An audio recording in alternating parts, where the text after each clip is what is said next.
Hi, everyone. For my unit 4 discussion, I am analyzing a 15-pound bowling ball hitting a single 3.5-pound pin.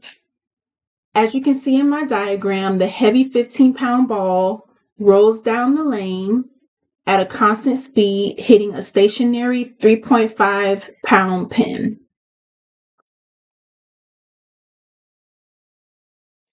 This real-world event perfectly showcases how linear momentum transfers between objects.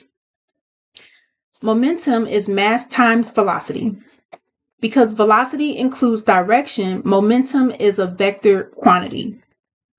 In the before state, the 15-pound bowling ball holds all the initial momentum, pointing straight down the lane.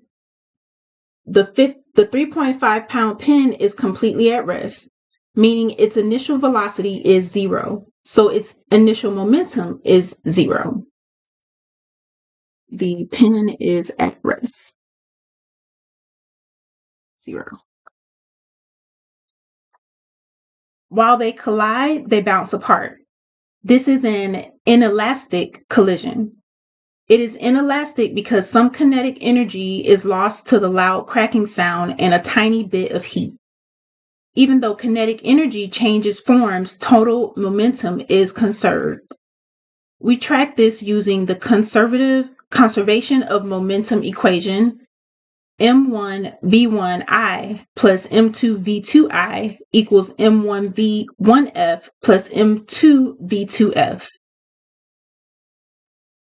The total momentum before the crash equals exactly the total momentum after. And you can see here in the after, the bowling ball crashes into the pin and the pin goes flying.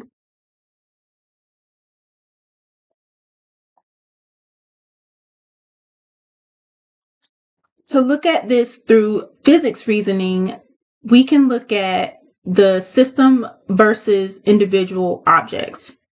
If we only look at the pin, its momentum is not conserved because the ball applies an outside force to it.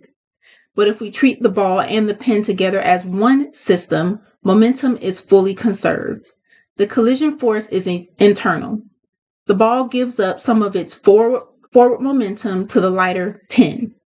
This causes the pin to fly forward at a high speed, while the heavier ball slows down slightly but keeps rolling. Thanks for watching and happy 4th of July.